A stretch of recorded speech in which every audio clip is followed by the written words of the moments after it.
Wiedersehen.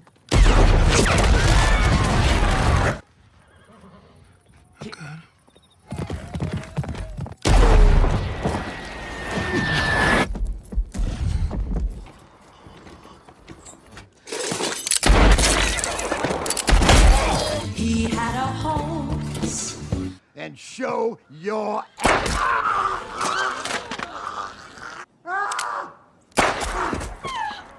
Countryside, I saw him ride. Remember me?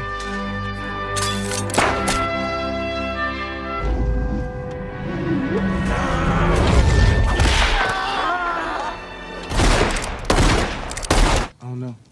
You don't know if you're positive? Sure, that's Ellis Brittle.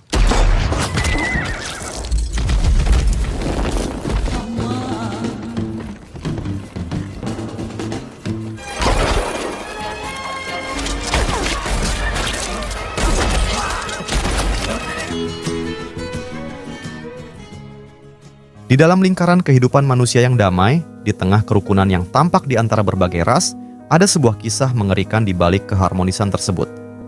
Kisah ini berkisar pada pengalaman ras kulit hitam yang sering menjadi korban diskriminasi lebih dari ras lainnya, termasuk perdagangan manusia, perbudakan, dan bahkan penyiksaan tanpa alasan.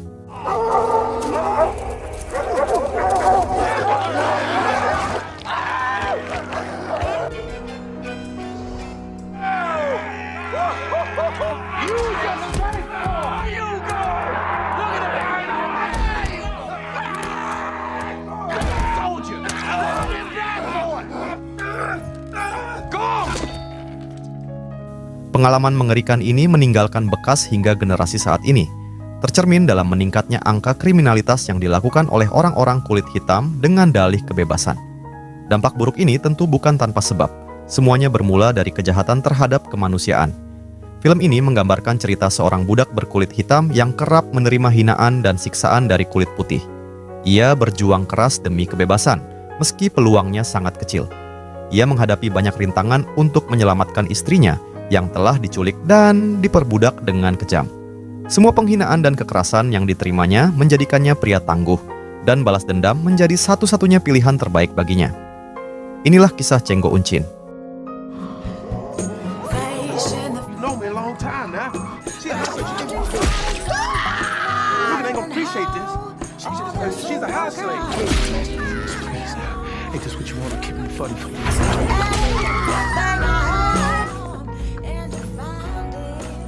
Pada tahun 1858 di sebuah daerah di Texas, terlihat 6 orang budak berjalan dengan rantai yang mengikat kaki mereka satu sama lain.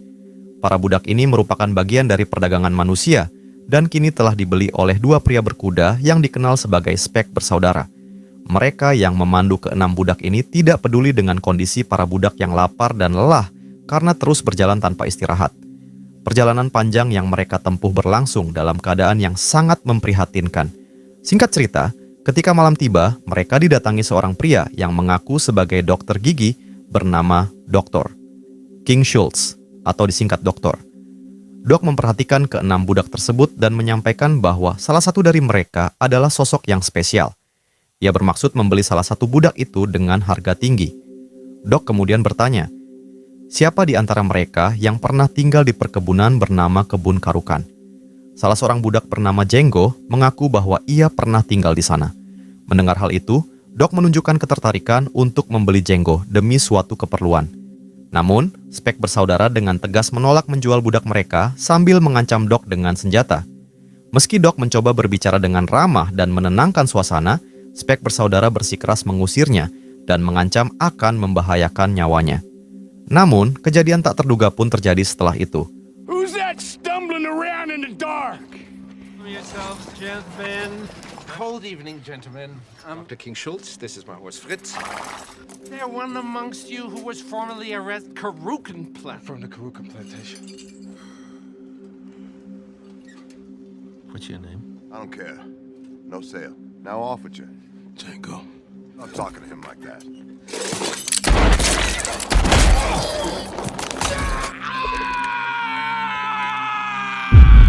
Dok berhasil membebaskan semua budak dan meminta Jenggo ikut bersamanya. Sementara 5 budak lainnya diberi kebebasan untuk pergi kemanapun mereka mau. Django akhirnya memutuskan untuk mengikuti dokter. Not a bad guy, I'm just doing my job. No, please. Pada keesokan harinya, Doc dan Django tiba di sebuah desa. Kedatangan mereka menarik perhatian penduduk kulit putih di desa itu, karena bagi mereka sangat tidak biasa, bahkan dianggap tabu melihat seorang ningen, sebutan untuk orang kulit hitam, menunggangi kuda. Pandangan mereka penuh rasa heran dan jijik, menganggap bahwa Django tidak sepantasnya berada di atas kuda, layaknya seorang pria merdeka. Namun, hinaan seperti itu sudah menjadi hal biasa yang dihadapi Django setiap hari. Selanjutnya, saya akan menggunakan istilah ningen untuk menggantikan kata orang kulit hitam, agar lebih mudah dimengerti sekaligus menjaga sensitivitas dalam cerita ini. Singkat cerita, Doc dan Django memasuki sebuah bar. Pemilik bar terlihat sangat kaget dan tidak menerima kehadiran mereka, terutama karena Django adalah seorang ningen. Saking tidak sukanya, pemilik bar tersebut segera pergi untuk memanggil seorang sheriff agar menangani situasi tersebut. Despite that cart, I haven't practiced dentistry. For cash, a bounty hunter deals. Sementara itu, di dalam bar, Doc mulai memperkenalkan dirinya. Ia adalah seorang pemburu hadiah atau bounty hunter, seorang yang mencari dan memburu orang-orang yang menjadi buronan dan terdapat dalam poster pencarian demi hadiah uang yang jumlahnya fantastis. Pekerjaan ini juga sering dikenal sebagai pembunuh bayaran. Doc bukanlah orang sembarangan. Ia memiliki reputasi sebagai pemburu ulung dengan keahlian berbicara yang memukau serta kemampuan bertarung yang luar biasa. Pengalamannya pun sudah tak terhitung jumlahnya. Namun, kali ini Doc menghadapi kesulitan besar karena belum memiliki informasi sama sekali tentang targetnya. Target tersebut berjumlah 3 orang. Big John Ellis, raja, dan seseorang yang pernah tinggal di kebun Karukan. Karena informasi yang minim, Doc memutuskan untuk mencari budak asal Karukan yang bisa menunjukkan wajah ketiga orang tersebut. Di saat yang sama, Doc menawarkan kesepakatan kepada Django berupa kemerdekaan, hal yang menjadi impian para ningen di masa lalu. Secara kebetulan, Django ternyata mengenali semua target Doc, karena ia pernah menjadi korban perbudakan dari ketiga orang itu. Akhirnya, Doc dan Django sepakat untuk bekerja sama. Namun, masalah baru muncul ketika Sheriff Bill datang ke bar sambil menodongkan senjata ke arah mereka. Dengan cekatan, Doc menembak sang sheriff hingga kerumunan menjadi panik. Y'all wanna come into my town and start trouble.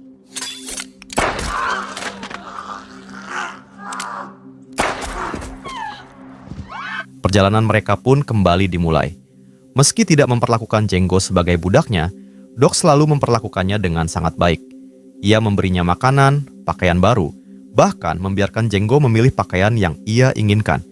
Perlakuan ini membuat Django sangat terharu, karena baru kali ini ia diperlakukan layaknya manusia oleh orang kulit putih. Django mulai percaya bahwa Doc adalah orang baik yang tidak peduli pada perbedaan ras, karena baginya semua manusia sejatinya adalah sama. Dalam perjalanan itu, Doc bertanya kepada Django, "Jika nanti kau sudah merdeka dan mendapatkan upah dariku, apa yang akan kau lakukan?" Django menjawab bahwa ia ingin menemukan istrinya dan membebaskannya menggunakan uang dari Doc. Django pun bercerita bahwa istrinya bernama Brumhilda, yang fasih berbahasa Jerman karena pernah menjadi budak dari orang Jerman. Mendengar cerita tersebut, Doc terkejut. Ternyata ia sendiri lahir dan dibesarkan di Jerman. Dari situ, ia memutuskan untuk membantu Django menemukan istrinya setelah berhasil menangani ketiga targetnya. Perasaan Django pun bercampur antara terharu dan tersanjung atas niat baik Doc.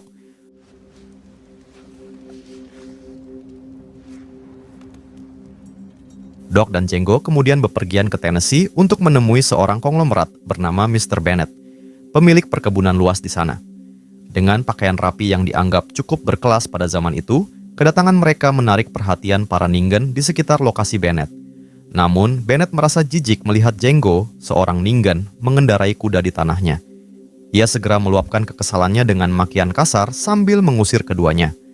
Untuk meredakan situasi, Doc menjelaskan bahwa Django adalah pelayannya, sekaligus orang merdeka. Doc tidak hanya menawarkan kerjasama, tetapi juga memberikan iming-iming uang sebesar $5.000 kepada Bennett dengan syarat jamuan yang hangat serta menghadirkan wanita tercantik untuk menemani Django berkeliling. Mendengar tawaran itu, Bennett akhirnya luluh dan menyambut Doc dengan penuh keramahan sambil memberikan seorang wanita untuk menemani Django menjelajahi perkebunan. Saat Doc pergi ke dalam, Jenggo memanfaatkan waktu untuk menggali informasi terkait 3 targetnya melalui wanita tersebut. Wanita itu kemudian menunjukkan 3 orang yang dicari oleh Jenggo. Jenggo memastikan bahwa mereka adalah target utama yang ia cari, dan benar saja, ketiga orang itu kini berada dalam jangkauannya.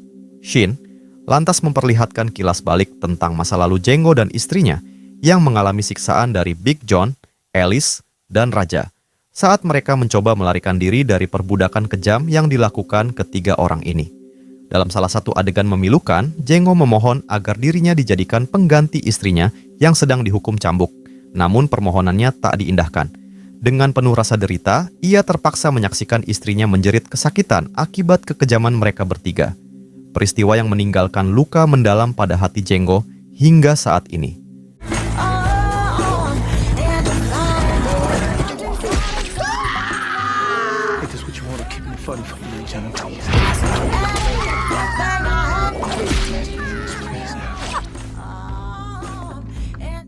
Dalam perkembangan cerita, Jenggo akhirnya menemukan Big John yang kebetulan tengah menyiksa seorang wanita, ditemani oleh saudaranya Raja. Tanpa banyak pikir, Jenggo langsung menghabisi mereka berdua dalam aksi pembalasan dendamnya. Remember me?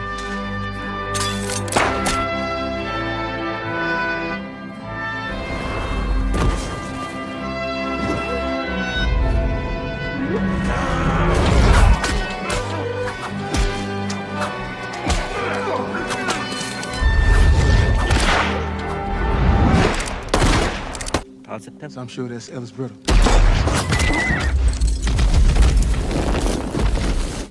Django. Setelah berhasil membunuh ketiga bersaudara itu, Bennett datang dengan pasukannya yang bersenjata lengkap.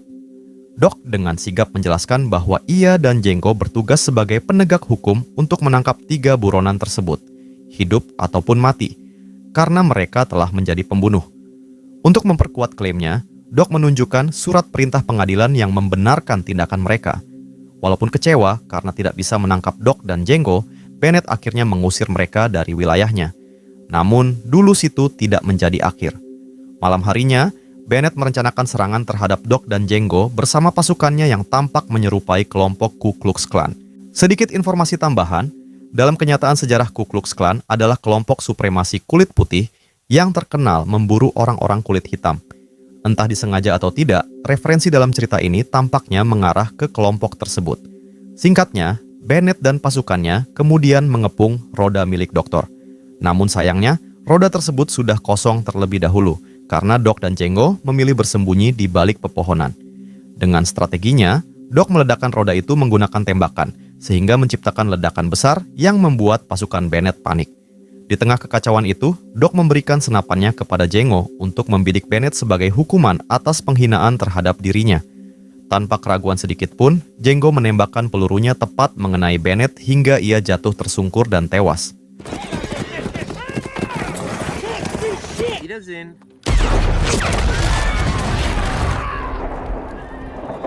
Look at him run. Bullseye.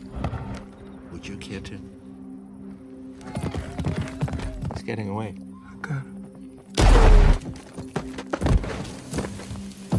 Doc yang menyaksikan kemampuan Jenggo dalam menembak merasa sangat kagum. Ia tak menyangka bahwa Jenggo memiliki bakat luar biasa yang selama ini belum terasa. Oleh karena itu, Doc mengajak Jenggo untuk bekerja sama sebagai bounty hunter demi mengumpulkan uang dan membebaskan istrinya dari belenggu perbudakan. Like my daddy did. And I carry, but I'm living the dream. Bend me down, wind whistling down the sky. Bend me down the highway.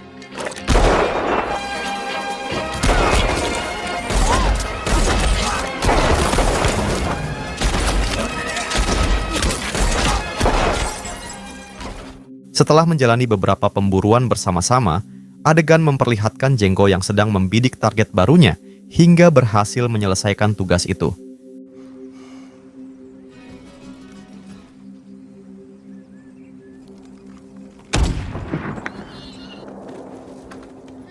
Kemudian Doc memberikan sebuah dokumen bounty dengan bayaran sangat besar kepada Jenggo. Perlu digarisbawahi di sini bahwa Django memutuskan untuk menunda rencananya dan memilih melakukannya nanti jika kondisi istrinya sudah aman. Surat atau kertas penting terkait rencana tersebut Django simpan baik-baik di dalam sakunya. Setelah itu, ia dan Doc pergi ke Mississippi, di mana mereka mendapatkan informasi di sebuah bar bahwa istri Django kini menjadi budak milik seorang konglomerat bernama Calvin Candy. Masalahnya, untuk membebaskan istrinya, mereka tidak bisa langsung membeli Broomhilda begitu saja karena Calvin Candy bukan sembarangan orang. Ia adalah pengusaha kapas terkaya keempat di Amerika, terkenal sangat rasis, dan memiliki hobi keji yang melibatkan perlakuan tidak manusiawi terhadap budak. Untuk itu, Django dan Doc membutuhkan rencana matang dengan memainkan peran tertentu. Singkat cerita, mereka pun bergerak menuju rumah Candy. Di sana, mereka dijamu terlebih dahulu oleh pengacara Candy yang bernama Tuan Mogi. Dengan koneksi yang dimiliki Doc di kalangan para konglomerat, termasuk Candy, pertemuan berhasil diatur dengan cukup mudah. Ketika akhirnya Django dan Doc bertemu langsung dengan Calvin Candy, mereka mendapati Candy sedang menikmati hobinya yang sangat bejat, yaitu menyelenggarakan pertarungan Mandingo. Pertarungan Mandingo adalah jenis pertarungan brutal antar budadak kulit hitam hingga salah satu dari mereka mati. Mandingo ini adalah tontonan kejam untuk memuaskan nafsu majikan mereka, tanpa memedulikan fakta bahwa para petarung itu berasal dari ras yang sama.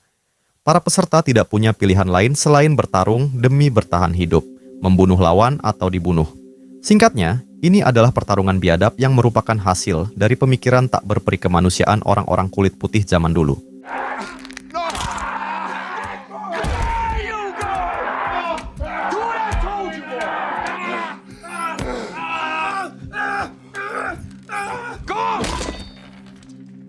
Untuk menjalankan rencana mereka membeli Broomhilda, Doc meminta Django berpura-pura menjadi petarung Mandingo, sementara Doc sendiri berperan sebagai pencari petarung yang berniat membeli salah satu petarung terbaik milik Candy. Kenapa harus begitu? Karena jika Doc langsung membeli Broomhilda, kemungkinan besar Candy akan menolak mentah-mentah, apalagi harga seorang budak perempuan seperti Broomhilda dianggap tidak seberapa mahal. Namun, jika Doc menunjukkan minat untuk membeli seorang petarung Mandingo dengan jumlah uang besar, itu akan menarik perhatian Candy. Doc kemudian menawarkan untuk membeli petarung itu dengan tujuan akhir adalah membujuk Candy agar akhirnya juga mau menjual Broomhilda kepada mereka. Rencana awal ini terhenti sementara karena Candy bersikap sangat arogan dan menolak permintaan mereka. Menurut Candy, budak Mandingo miliknya adalah aset berharga. Sambil melontarkan ujaran rasis, Candy bahkan berkata bahwa tidak masuk akal untuk memiliki banyak budak karena merawat satu ningen saja sudah cukup membuat pusing, apalagi memiliki banyak ningen, seperti mengurus kera di kebun binatang. Ucapan Candy ini membuat Django sangat marah, tapi Doc tetap tenang dan menyudahi diskusi itu dengan tawaran uang besar sebesar $12.000 agar Candy bersedia memberikan petarung terbaiknya. Dengan strategi ini, Doc berharap rencana lebih besar mereka dapat berjalan sesuai harapan. Candy seketika berubah pikiran dan mulai memperlakukan kedua tamunya, Django dan Doc, layaknya tamu spesial. Perlu diketahui bahwa $12.000 pada tahun 1858 tentunya bukan uang yang sedikit. Karena itu, Calvin yang sebelumnya bersikap rasis tiba-tiba menjadi lebih ramah. Singkat cerita, keesokan harinya, mereka berangkat menuju perkebunan Candyland, tanah tempat tinggal Candy. Di tengah perjalanan, rombongan Candy menemukan seorang budak petarung yang diduga kabur dari tempatnya. Candy, sebagai majikan, merasa geram karena setiap ada petarung yang kabur di tengah pertandingan, ia harus membayar denda sebesar $500 kepada majikan lawannya. Budak tersebut memohon ampun sambil berkata ia sudah tidak sanggup lagi bertarung. Melihat situasi memilukan itu, Django berjanji untuk membayar denda $500 agar sanksi yang ditetapkan kepada Candy bisa diatasi. Candy menyetujuinya, namun ia tetap berpendapat bahwa budak yang kabur itu masih menjadi miliknya dan harus menerima hukuman. Dengan kejam, Candy memerintahkan anjing-anjing peliharaannya untuk menyerang hingga menghabisi nyawa budak tersebut di depan mata Django dan Doc.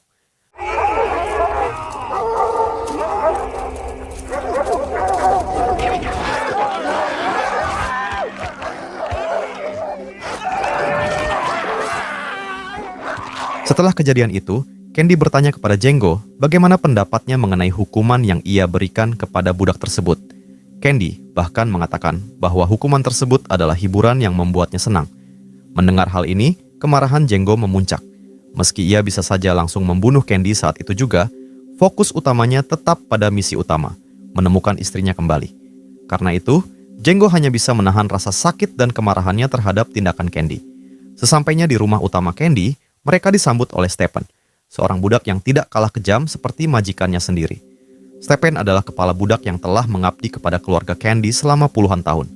Ia menjadi satu-satunya budak yang bisa bercanda dengan Candy, meskipun tetap ada batasan dalam sikapnya. Stephen menjadi orang kepercayaan keluarga Candy dalam mengatur segala urusan perbudakan, termasuk pekerjaan para budak hingga penyiksaan terhadap mereka. Ia sering mencari muka pada Candy demi mendapatkan hidup nyaman untuk dirinya sendiri, tanpa peduli pada penderitaan Ningen lainnya. Di mata Django, Stephen adalah sosok yang lebih hina daripada binatang. Ketika Stephen melihat Django yang diberi kebebasan menaiki kuda seperti seorang pria merdeka, ia meluapkan rasa irinya dengan menghina Django. Hal ini membuat Candy marah karena Django adalah tamu spesialnya. Candy segera memerintahkan Stephen untuk mempersiapkan hidangan sebagai bentuk penghormatan terhadap Django. Snatch your black ass off that nag down here. Just who the hell is this nigga you think? He is a freeman. He's a slaver. It's different. Get them goddamn rooms ready. Selanjutnya, Candy memperkenalkan adik perempuannya yang bernama Lara. Meski ia adalah adik dari seseorang dengan sifat maniak seperti Candy, Lara terlihat cukup baik dalam memperlakukan para Ningen di rumah tersebut. Candy bahkan berusaha menjodohkan Lara dengan Doc, berharap mereka bisa menikah. Namun, Doc sama sekali tidak tertarik pada Lara. Sebaliknya, ia justru mengajukan pertanyaan tentang seorang budak perempuan yang fasih berbahasa Jerman. Tidak lain adalah Brumhilda. Doc berpura-pura menunjukkan minat menjadikan Hilda sebagai teman kencannya malam itu. Ia mencoba meyakinkan Candy, dan jika Candy setuju, Candy bersedia mempersiapkan Hilda sebagai tamu spesialnya. Doc pun menanyakan keberadaan Hilda kepada Stephen. Namun, Stephen menjelaskan bahwa Hilda sedang menjalani hukuman dengan dijemur di sebuah kotak panas sepanjang hari selama 10 hari ke depan, akibat upayanya melarikan diri semalam. Django, suami Hilda, tidak tahan mendengar perlakuan kejam itu dan berniat menarik pistolnya. Namun sebelum bertindak, Candy terlebih dahulu memarahi Stephen dan memerintahkan agar Hilda segera dikeluarkan dari hukuman tersebut. Hilda kemudian dikeluarkan dalam kondisi yang memprihatinkan, membuat Django benar-benar terpukul melihat istrinya.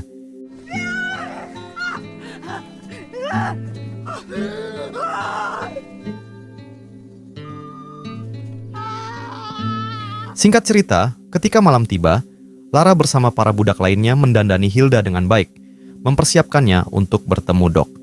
Setelah siap, Hilda dibawa masuk ke kamar dokter. Di dalam, mereka berbicara dalam bahasa Jerman untuk menghindari kecurigaan dari keluarga Candy.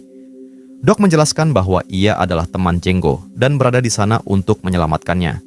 Ia juga menyebutkan bahwa ada seseorang istimewa yang sedang menunggu Hilda.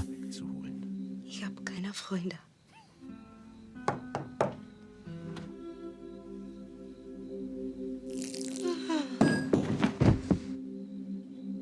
Ketika waktu makan malam tiba, Doc, Django, dan Candy duduk bersama.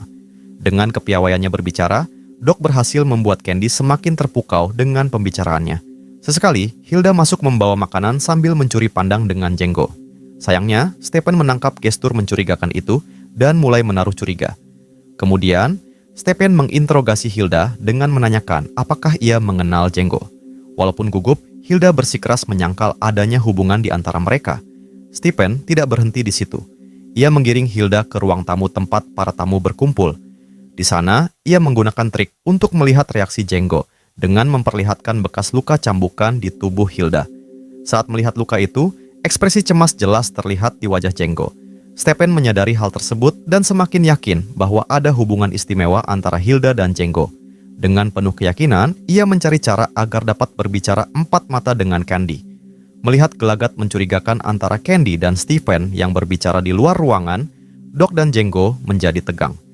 Candy akhirnya meninggalkan meja dan berbicara secara pribadi dengan Stephen.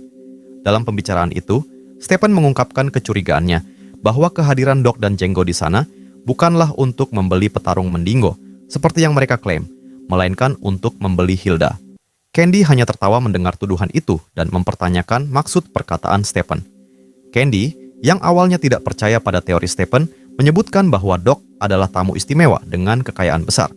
Tapi Stephen dengan cerdas membalas argumen Candy.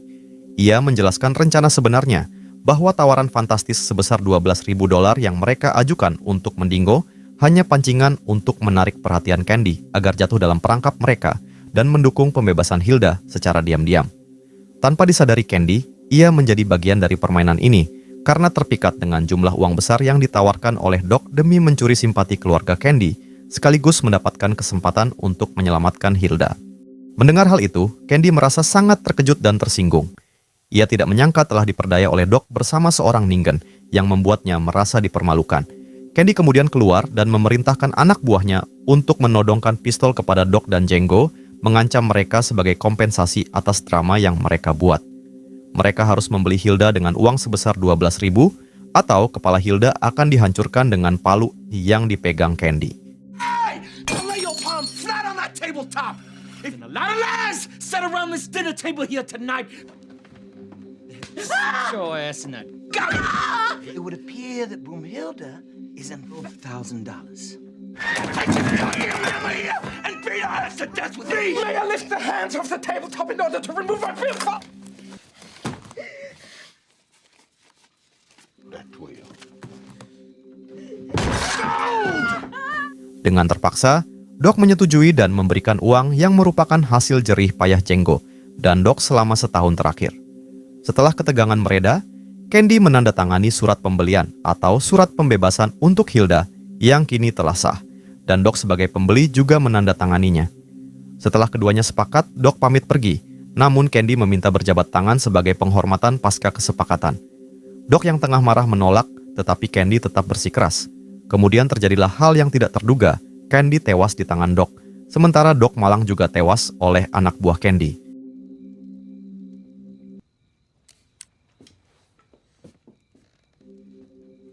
Really want me to shake your hand? I insist.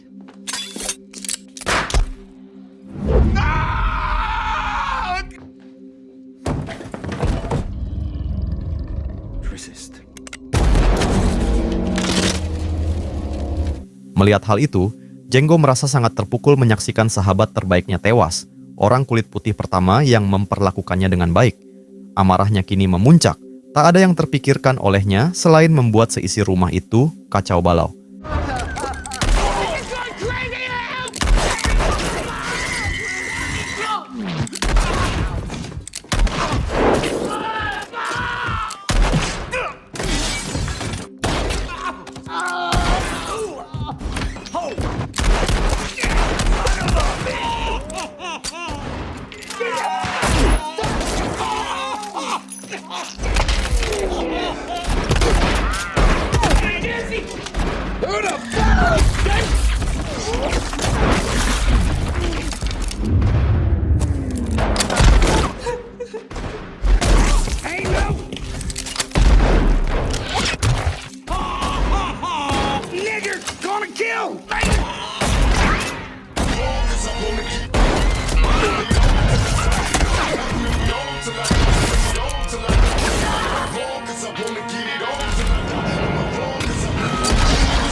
Dalam keadaan mendesak, Hilda tertangkap anak buah Candy bernama Billy.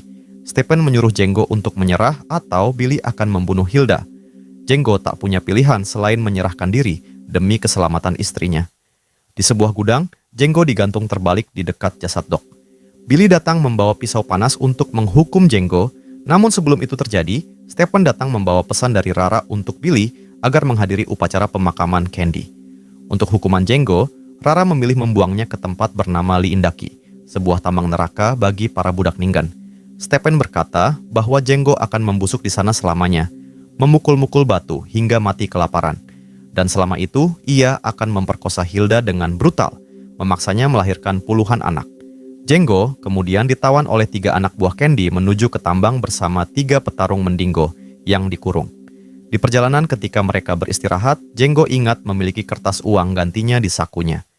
Dengan kecerdikannya, Django memanggil seorang anak buah Candy bernama Quartaro dan berkata, lebih baik membantu Django daripada bekerja untuk orang yang sudah meninggal. Quartaro awalnya skeptis tetapi tertarik setelah Django berbicara tentang $11.000 yang bisa membuatnya kaya sampai tua. Mendengar jumlah uang sebanyak itu, Quartaro penasaran dan Django memberikan kertas tersebut sambil menjelaskan bahwa itu adalah uang legal. Namun, karena mereka tidak memiliki keahlian sebagai pemburu hadiah, mereka pun membutuhkan bantuan Django.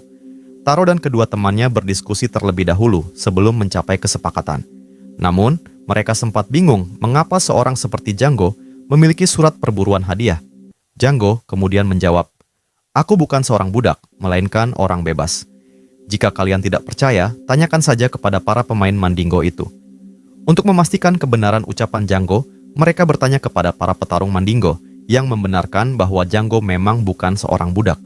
Bahkan, mereka menyebut Django datang ke Candyland dengan menunggang kuda. Akhirnya, kesepakatan pun tercapai untuk berburu bersama, sekaligus membebaskan Django. Namun, secara ceroboh mereka memberikan Django sebuah pistol yang justru berbalik menjadi senjata mematikan bagi mereka. Perfect. That's good to know.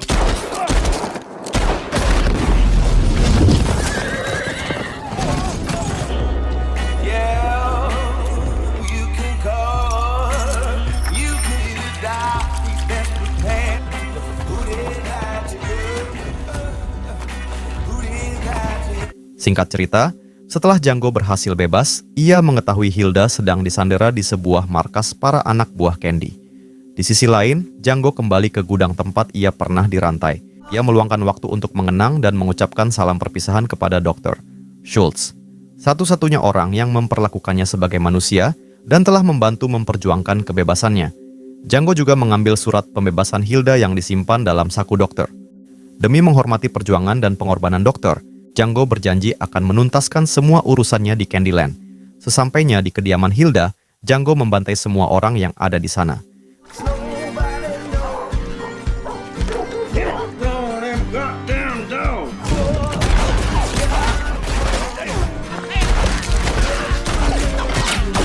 Tidak lama setelah itu, rombongan dari rumah utama kembali dari pemakaman dan terkejut menemukan Django yang seharusnya berada di tambang. Dengan penuh keyakinan, Django menyatakan bahwa mereka telah memilih musuh yang salah. Tanpa ampun, Django membunuh semua orang, termasuk Stephen, seorang pengkhianat dari kaumnya sendiri yang bahkan lebih hina dari hewan.